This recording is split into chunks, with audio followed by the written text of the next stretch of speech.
em que há divergências nos relatos das partes, dos envolvidos ou dos investigados. Nesse caso, houve uma antecipação. O ministro Dias Toffoli resolveu fazer primeiro a acariação. Existe alguma razão para isso? Como é que você enxerga esse processo? Natuza, se houver alguma razão para isso, é alguma razão bem estranha, bem esdrúxula, porque essa é mais uma decisão esdrúxula do ministro Dias Toffoli nesse processo, além de todas as outras que a gente já viu, de avocar para si o processo, depois um sigilo máximo sobre esse caso. Ele também determinou que qualquer nova investigação conexa só pode ser criada com autorização dele, está controlando essa investigação com mão de ferro. Sabemos que ele já teve esse episódio do jatinho que ele voou junto com o advogado de um investigado, então já a partir daí você já nunca sabe exatamente qual é a agenda que existe aí. Mas existe uma agenda que a Raquel deixou bem claro na fala dela e que é muito preocupante, que é esclarecer pontos levantados sobre a atuação do Banco Central. Pontos levantados sobre a atuação do Banco Central foram levantados pela defesa dos investigados, que, como você mencionou, não foram ouvidos. Então a cariação em geral serve para você confrontar versões. Como disse a PGR, não tem versão nenhuma, vai confrontar o quê? Se a gente ainda não sabe o que cada um tem a dizer. A gente sabe que a defesa levantou pontos contra a atuação do Banco Central, porque o Banco Central decretou a liquidação do Master, a partir da descoberta de uma fraude financeira de 12 bilhões de reais, que é a fraude financeira a maior fraude financeira já documentada no Brasil. Então é uma atuação técnica de um órgão técnico. O que está aparecendo é que o ministro Dias Toffoli está querendo colocar no mesmo patamar o diretor do Banco Central e toda a equipe de fiscalização que está embaixo. Lembremos que houve outras equipes que se envolveram aí, teve equipes de outras diretorias. Então ele está querendo colocar em dúvida o trabalho do Banco Central e colocar o Banco Central na mesma posição dos investigados, do Daniel Worcaro e do Paulo Henrique Costa, que era o presidente do BRB por ocasião da negociação. Então isso é muito ruim, muito preocupante, porque parece, e acho que não tem como não falar isso, que é uma tentativa de intimidação dos técnicos do Banco Central. Está parecendo que a preocupação do ministro não é com a fraude financeira, e sim com o Daniel Worcaro. Gabeira. Pedido da PGR para suspender a cariação no caso do Banco Master. A audiência entre Daniel Worcaro, o ex-presidente do BRB, e um diretor do Banco Central está mantida para 30 de dezembro. Júlia Lindner chegando aqui vai explicar para a gente os detalhes. Júlia, boa tarde. Boa tarde, Sadi. Boa tarde a todos que nos acompanham aqui na Globo News. Bom, essa decisão partiu a partir de um pedido da Procuradoria-Geral da República para que essa audiência de contestação, uma audiência de acariação que fosse realizada na próxima semana, fosse suspensa. Na avaliação da Procuradoria-Geral da República, essa audiência seria precipitada, porque, principalmente, nenhuma dessas pessoas foi ouvida anteriormente de forma individual nesse processo. E, além disso, também, os dados da operação que tem baseado essas investigações que correm agora no Supremo Tribunal Federal também não foram analisados por completo. Então, o que a PGR solicitou é que essa audiência não fosse realizada no momento, até que se tivesse todo esse embasamento suficiente para uma cariação em outro momento. Mas o ministro Dias Toffoli não aceitou esse pedido da PGR, ele decidiu manter essa cariação para a próxima semana, próxima terça-feira, dia 30, entre o dono do Banco Master, Daniel Worcaro, o ex-presidente do Banco de Brasília, Paulo Henrique Costa, e também o diretor de fiscalização do Banco Central, Ailton Daquino. Então, essa audiência está mantida. Na avaliação de Toffoli, segundo apurações, inclusive, da Camila Bonfim, Toffoli quer essa cariação porque ele considera que já existem contradições nos autos desse processo que precisariam ser esclarecidas. Lembrando que, nesse caso, entre essas 3 pessoas que vão ser ouvidas, que vão ter essa audiência, somente 2 delas são investigadas de fato, que é Daniel Worcaro e Paulo Henrique Costa. No caso do diretor de fiscalização do Banco Central, ele não é investigado, mas ainda assim, Toffoli quer ouvir essas 3 versões. Normalmente, essa audiência de conciliação, essa audiência de acariação, ela é usada principalmente quando existe algum tipo de contradição no processo, alguma coisa que precisa ser esclarecida, mas normalmente é baseado também em depoimentos que foram concedidos. Nesse caso, Toffoli optou por manter esse embasamento somente com base nos documentos que constam atualmente nos autos desse processo. Além disso, também tem uma apuração de que o objetivo de se ouvir o diretor de fiscalização do Banco Central seria principalmente para que ele forneça os dados do que embasou o processo de liquidação do Banco Master e também toda a etapa anterior de fiscalização até que se chegasse nessa decisão. Lembrando que o Banco Master é investigado por uma fraude de cerca de 12 bilhões de reais. Isso foi realizado nesse processo de liquidação no mês passado. No mesmo dia, inclusive, da liquidação, o dono do Banco Master, Daniel Worcaro, chegou a ser preso, mas 10 dias depois ele conseguiu um habeas corpus e foi solto. Então agora ele responde esse processo com tornozeleira eletrônica, ele está em prisão domiciliar. Além disso, também existe uma avaliação de que essa operação ela vai seguir o curso normalmente, mas com esse procedimento fica essa contrariedade da Procuradoria-Geral da República, mas mesmo assim ficou vencida. Então, na semana que vem, a gente vai ter essa audiência, mantida uma audiência por videoconferência, que vai ser conduzida por um juiz auxiliar do ministro Dias Toffoli, não por ele mesmo. Então, agora segue tudo como está e a gente segue por aqui acompanhando, Sadi. Olá, pessoal, sejam bem-vindos. Hoje vamos assistir juntos a análise da jornalista Malu Gaspar sobre o novo capítulo do caso Banco Master e o papel de ministros do STF nessa história. Ela expõe como decisões de Dias Toffoli e a atuação de Alexandre de Moraes levantam suspeitas de blindagem e pressão sobre o Banco Central, justamente o órgão que determinou a liquidação do banco depois de identificar uma fraude bilionária.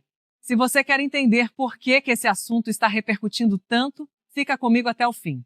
Já deixa o seu like para esse vídeo alcançar ainda mais pessoas. Inscreva-se no canal se ainda não for inscrito e participa nos comentários dizendo o que você pensa dessas decisões do Supremo. Estamos juntos, vamos acompanhar cada detalhe. Júlia, muito obrigada. Bom, ontem a gente disse aqui que ouvindo a polícia, ouvindo fontes também do MP, advogados, fizemos uma apuração extensa para tentar entender os motivos dessa cariação a um dia de acabar o ano. Ana, Daniel, estava aqui lembrando, recuperando minhas apurações, que eu não sei nem mais, até nas coisas dos gêmeos eu anotei, que é muito curioso e, no mínimo, inusitado uma cariação sem um pedido de ofício, né? Ou seja, ninguém pediu. A polícia não pediu, o MP não pediu, antes de depoimentos colhidos. Quer dizer, uma investigação que estava andando, caminhando, investigadores ali cumprindo o seu papel da polícia. E aí o ministro Dias Toffoli puxa esse caso, e aí a partir do momento em que esse caso passa a ser totalmente dominado pelo Supremo, essas coisas começam a acontecer. Essas coisas para as quais ainda não temos as respostas. Vamos ver o que vai acontecer no dia 30. Muita gente com quem eu tenho conversado dizendo o óbvio. Claro que ninguém é impedido de ser investigado, muito pelo contrário. Se tem alguém no Banco Central que tem algo a dizer, que possa explicar alguma coisa sobre esse processo, que ótimo, que venha a público explicar. No BRB tem algo a dizer, ótimo, vamos ouvir. Agora, tem um fato. Houve uma decisão técnica do Banco Central liquidando o Banco Master. E eu nunca, o Daniel está aqui, não me deixa mentir, Ana também, que faz essa cobertura.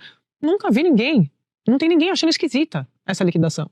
Só tem as pessoas achando esquisitas vindo dessas decisões tomadas por parte do Supremo até aqui, Ana.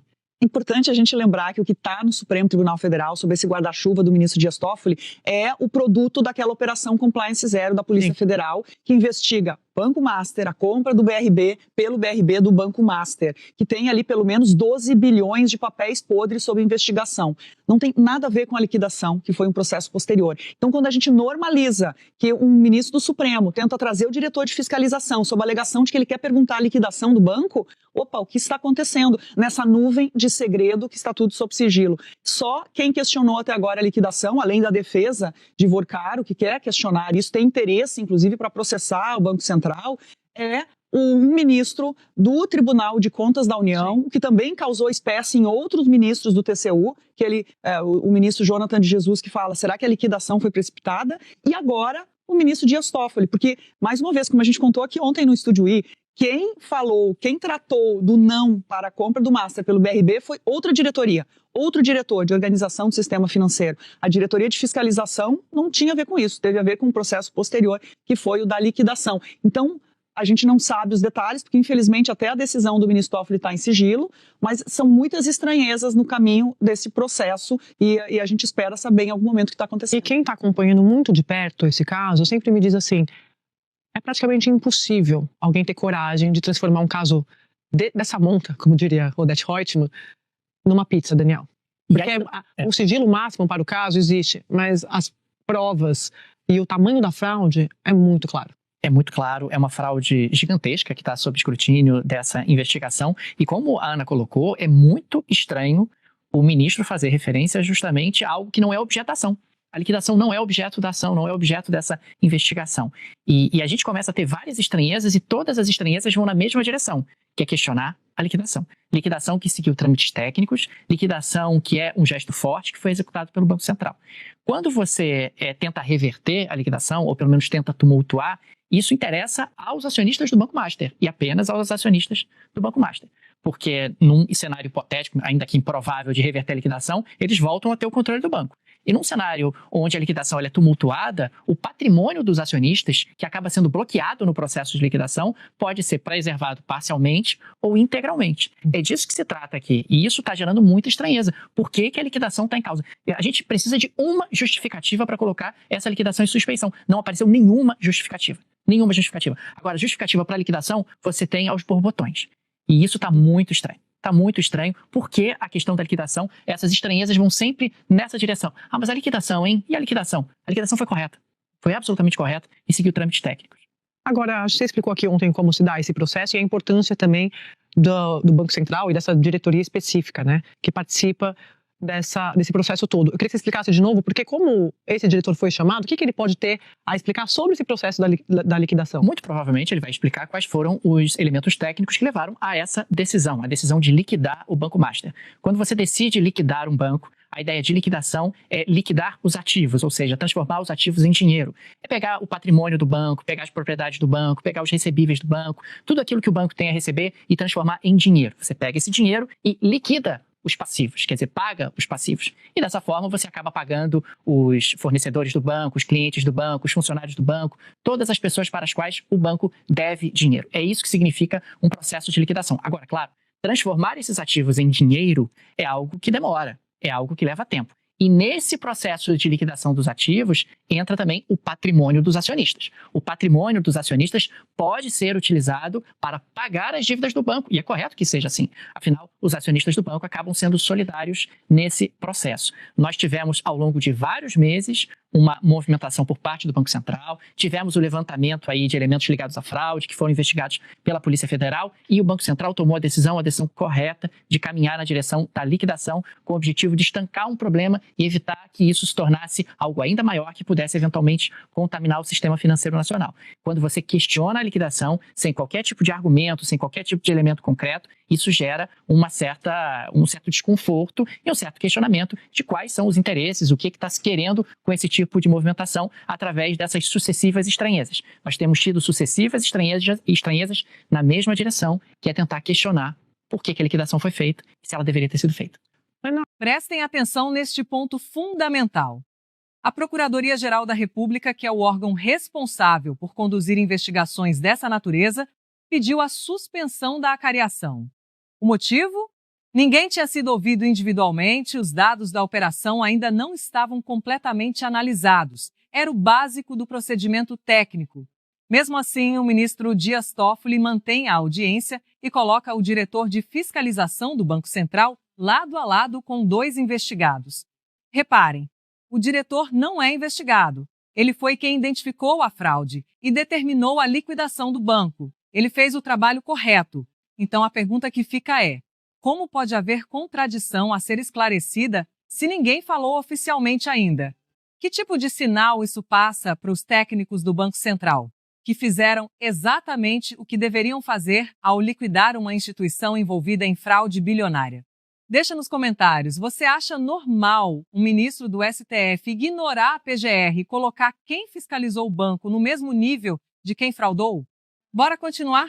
Você vem falando desse assunto aqui há alguns meses. Queria que você mostrasse pra gente a linha do tempo que você preparou, porque é tanta informação, tanta data, que se a gente fica perdido, imagina que acompanha assim tão de perto, imagine o assinante. Então, mostra, por favor, pra gente aqui esses números, essas informações, por favor. Essa é uma ideia importante para todo mundo conseguir compreender o que aconteceu. O Banco Master vinha há bastante tempo com...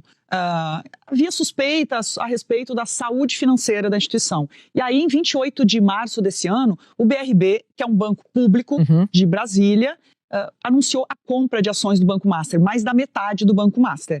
E a partir desse momento, é uma compra que precisa passar pelo crivo do Banco Central. Quem começa a estudar esse caso é a diretoria de operações do sistema financeiro. O diretor até ontem era Renato Gomes, ele saiu do Banco Central, terminou o período dele. E chega um processo dentro do Banco Central até setembro, quando o Banco Central diz não. Há, inclusive, quem diga que houve uma divergência na diretoria do Banco Central, mas essa diretoria diz não para essa compra. E o processo todo, por obrigação jurídica, vai para a Polícia Federal. E é nessa avaliação do Banco Central que se compreende que há problemas de provavelmente inflar ativos do Master para vender mais caro. Então dizer que vale mais. E aí isso vai para a Polícia Federal, que vai dar na operação que a gente vai falar já já, que se chama Operação Compliance Zero. Em novembro, dia 17 de novembro, o Banco Master anunciou um novo acordo de compra com a Fictor Holding, uma holding desconhecida Na verdade, primeiro vazou isso aqui, né? Na noite, era Uma segunda-feira, né?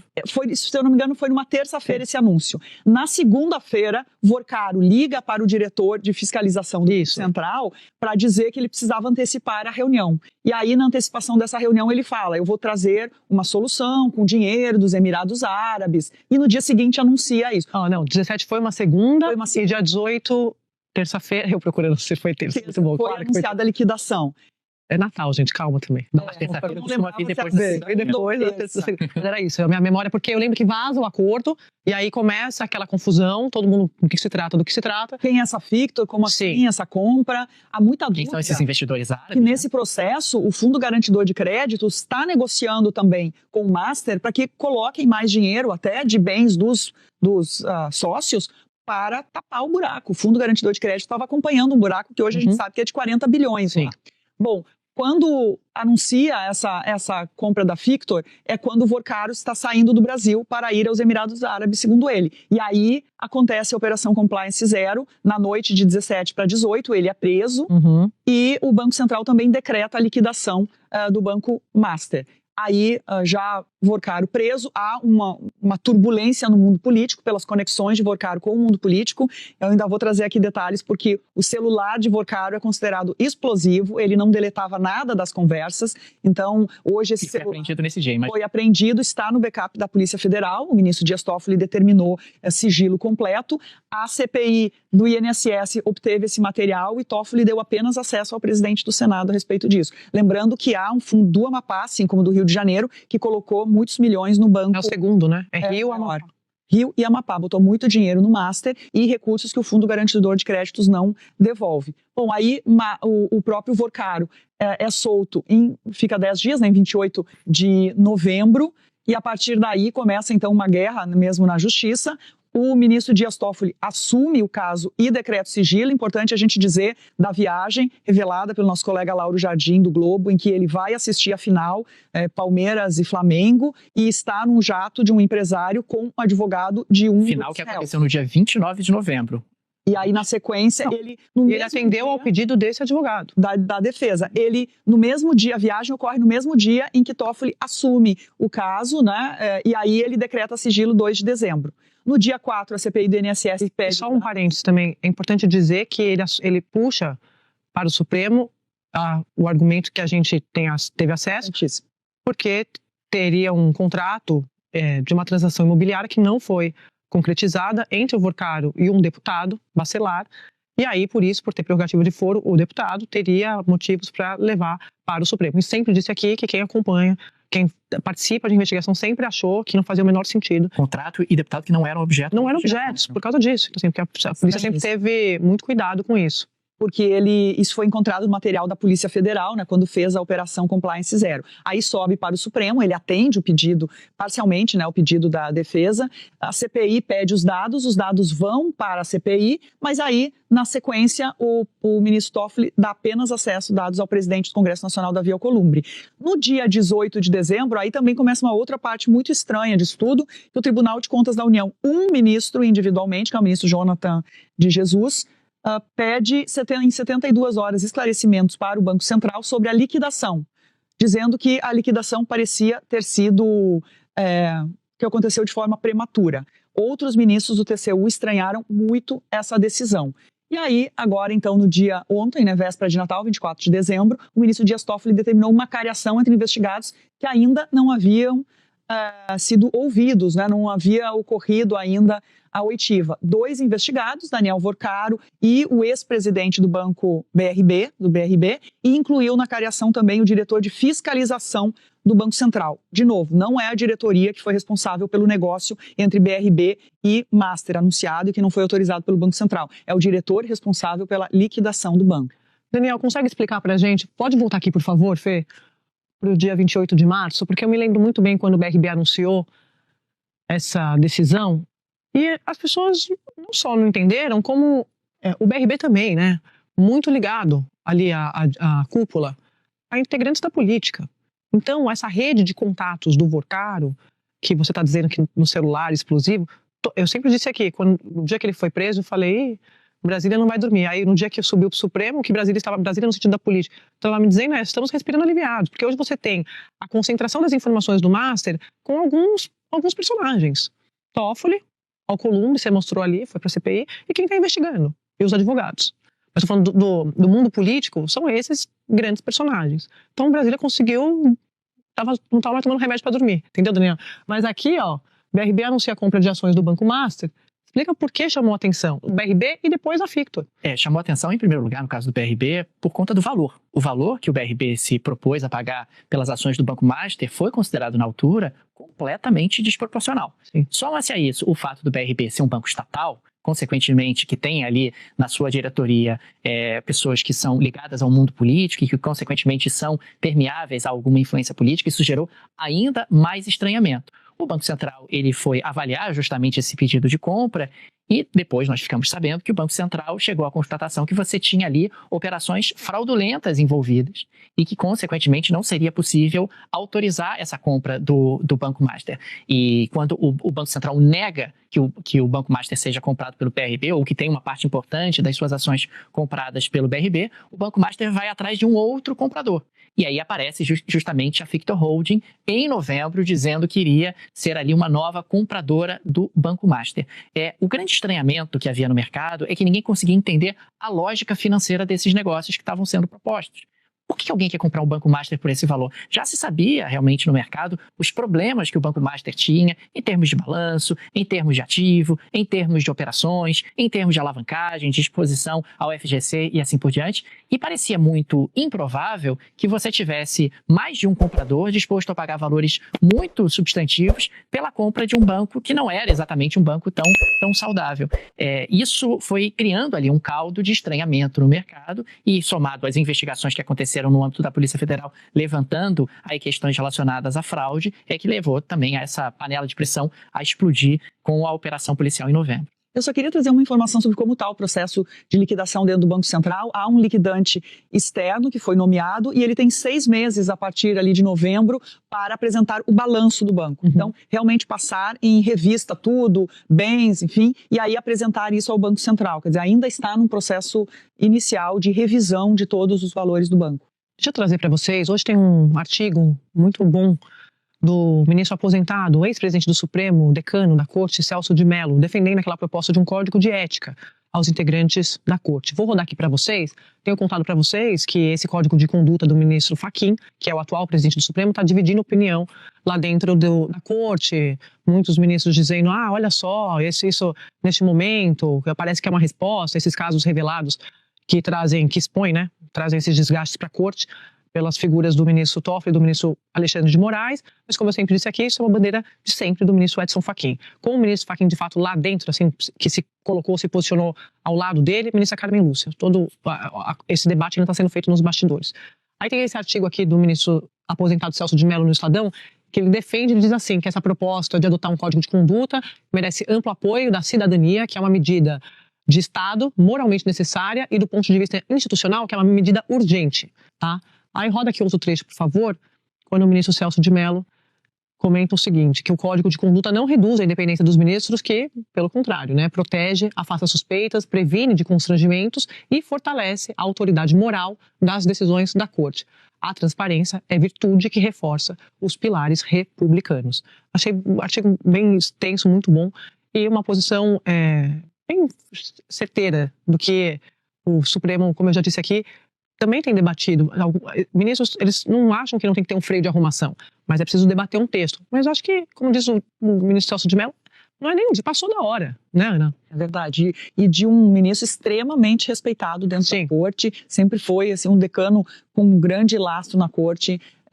Mas ele toca num ponto importante, né, que a transparência protege o próprio Supremo. Um código de conduta vai proteger os ministros, porque eles deixarão, quando um ministro é atacado por uma palestra, por uma viagem de jatinho, por algum contrato de um familiar, ele acaba sendo atacado e isso respinga para a Corte como um todo. O Supremo Tribunal Federal foi, nos últimos anos, importantíssimo para um embate democrático, ajudou, claro, a manter a nossa democracia, e é exatamente por isso que os ministros têm uma responsabilidade redobrada na sua conduta, na sua forma de agir, para que o Supremo tenha essa imagem mantida e o seu poder não possa ser questionado. Infelizmente, hoje, quem ataca o Supremo tem elementos para levantar suspeitas, enfim, a respeito de ministros. Esse embate está dentro da corte, né? O ministro Edson Fachin já vinha defendendo esse código de conduta há muito tempo e agora, enfim, há essa divisão mesmo. Deixa eu organizar os fatos principais para você entender a gravidade do que está acontecendo. Primeiro, o Banco Central identificou uma fraude gigantesca, estimada em cerca de 12 bilhões, possivelmente a maior fraude financeira já documentada no Brasil. Seguindo procedimentos técnicos, o órgão decidiu liquidar o Banco Master em novembro de 2024. Segundo, o caso sobe para o Supremo Tribunal Federal e cai com o ministro Dias Toffoli. Ele assume o controle total do processo, impõe sigilo quase absoluto e passa a autorizar pessoalmente qualquer investigação ligada ao tema. Ninguém mais pode abrir nada sem a autorização dele. Terceiro, em vez de reforçar a apuração da fraude, Toffoli marca uma acariação contestada pela Procuradoria-Geral da República e coloca o diretor de fiscalização do Banco Central, que fez o trabalho técnico, no mesmo ambiente dos investigados Daniel Vorcaro e Paulo Henrique Costa. Entender essa sequência é fundamental para perceber por que tanta gente, dentro e fora de Brasília, está preocupada com os rumos desse caso. Todas as decisões estranhas vão numa única direção: questionar a liquidação e não aprofundar a investigação da fraude. Agora vem a parte que mais assusta. Se a liquidação for revertida ou tumultuada, quem ganha? Apenas os acionistas do banco fraudador. Ninguém mais tem interesse nisso. Vem para a continuação comigo.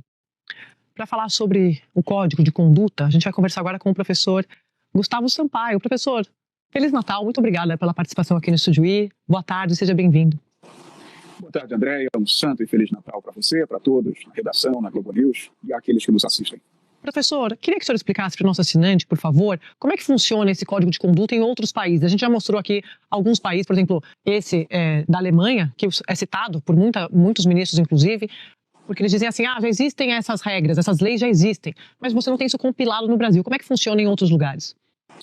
Alguns ambientes são referenciais para isso. Códigos de conduta de juízes, de cortes supremas ou cortes constitucionais é um código de deontologia, um código de ética, um código de comportamento.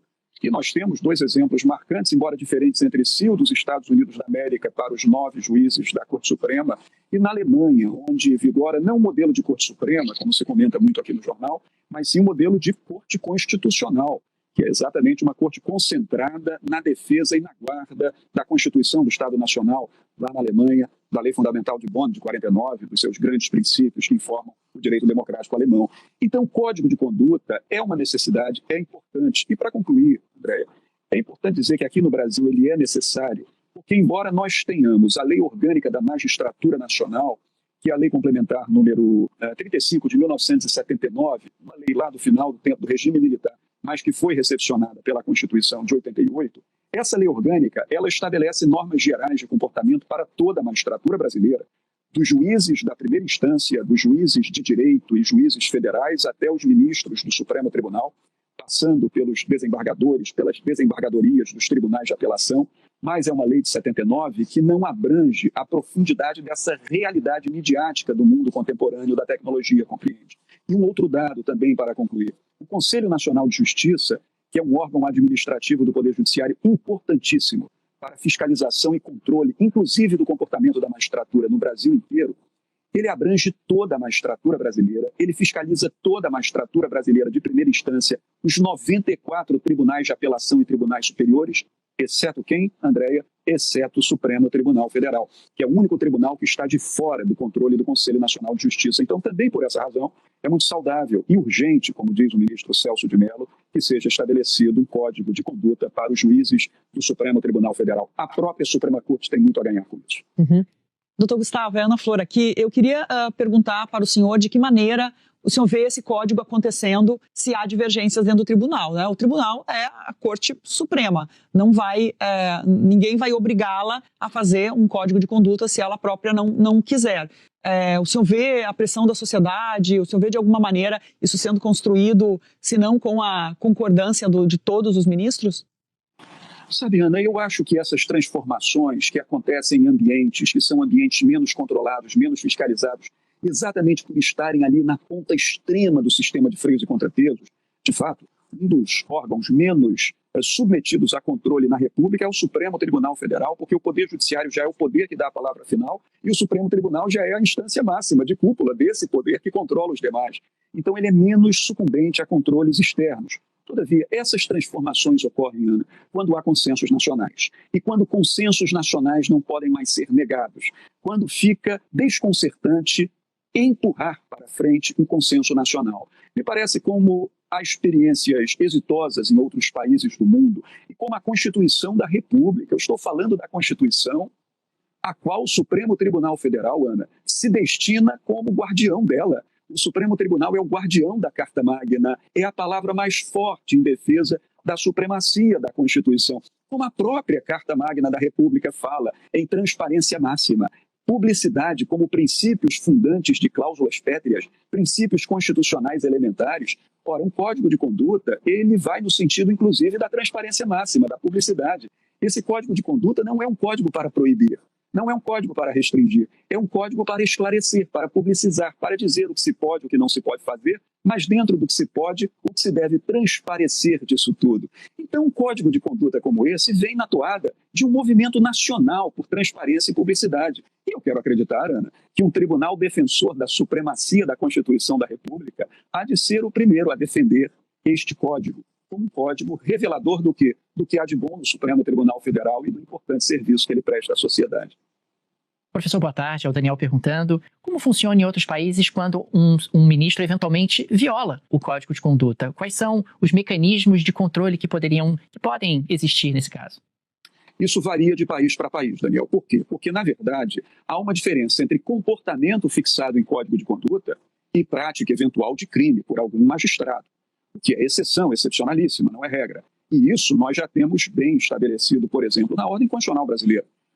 O artigo 102 da Constituição diz que um ministro do Supremo Tribunal, quando acusado de crime, ele é julgado, se o crime for comum, pelo próprio Supremo Tribunal, se for crime de responsabilidade, pelo Senado da República. E regras similares há em outros países do mundo. Código de conduta é para aquele comportamento ético, administrativo daquele magistrado no desempenho de suas funções. Então, por exemplo, um juiz na Corte Constitucional da Alemanha, ele não pode aceitar convites por instituições financeiras, convites por instituições do grande capital para participar de banquetes, seminários. Ele não pode receber presentes que sejam presentes, senão com significado sentimental, com significado simbólico. Ele não deve receber nenhuma vantagem que coloque em dúvida potencial a sua imparcialidade, a sua neutralidade nos grandes julgamentos que são submetidos àquela corte. É o caso nítido da Alemanha. Mas não proíbe o magistrado, por exemplo, de fazer uma palestra, de dar aulas, até porque no sistema constitucional brasileiro, por exemplo, o juiz pode ser professor e ele pode receber por isso. Mas o que ele deve fazer, Daniel? Transparecer. Se ele recebe um valor para ministrar uma palestra, uma conferência, ele tem que dizer publicamente nos sistemas de divulgação de dados para quem foi a palestra, qual era o público, quanto ele recebeu, por quem ele foi convidado. Isso faz bem à sociedade democrática, saber quem convidou, saber quem prestou o serviço, não é, Daniel? Numa violação, ele pode sofrer sanções administrativas estabelecidas pelos conselhos de controle ou pela própria corte. Depois de acompanhar toda essa análise, fica claro que não estamos diante de um processo comum. Tudo isso que você acabou de ver mostra que há elementos muito fortes apontando para uma possível blindagem dentro do Supremo Tribunal Federal. E quando falamos de blindagem, precisamos falar de nomes. Alexandre de Moraes e Dias Toffoli estão no centro desse furacão. Alexandre de Moraes tem decisões polêmicas que vão muito além do caso Banco Master. Há contratos milionários envolvendo familiares, a pressão documentada sobre órgãos técnicos, a perseguição sistemática a adversários políticos. Se esse caso ganhar força no Senado Federal, pode ser o começo de algo histórico, o primeiro impeachment de um ministro do Supremo na história recente do Brasil. E se isso acontecer, dificilmente vai parar em um nome só. Toffoli, que centralizou a investigação e impôs sigilo máximo, também está sob suspeita. Barroso, Gilmar Mendes, todos os ministros que participaram de decisões questionáveis nos últimos anos vão ter que prestar contas à sociedade. O Brasil não pode continuar aceitando um Supremo Tribunal Federal sem transparência, sem código de conduta e acima de qualquer controle. O Chile conseguiu afastar 3 ministros da sua Suprema Corte quando a pressão popular e o parlamento entenderam que era necessário. Por que o Brasil, que tem uma democracia tão forte e uma sociedade tão mobilizada, não consegue fazer o mesmo debate? A resposta está em você, que está assistindo agora. Qual senador do seu estado você acha que teria coragem de abrir um processo de impeachment contra ministros do STF? Você vai cobrar? Você vai pressionar? Porque sem a nossa pressão, nada vai mudar. Se você quer mais conteúdo como este, sem rodeios e sem medo de falar a verdade, fortalece esse canal. Deixe o seu like agora, inscreva-se se ainda não é inscrito, ative o sininho das notificações e, principalmente, compartilhe esse vídeo. Manda para aquele grupo da família, para os amigos, para quem ainda acha que o STF está acima de qualquer suspeita. E deixe aqui nos comentários, você acha que veremos algum dia um impeachment de ministro do Supremo ou tudo vai terminar em pizza como sempre? Quero ler cada opinião de vocês. Muito obrigada pela companhia, continuem firmes na luta pela transparência e pela democracia de verdade. Um abraço e até o próximo vídeo.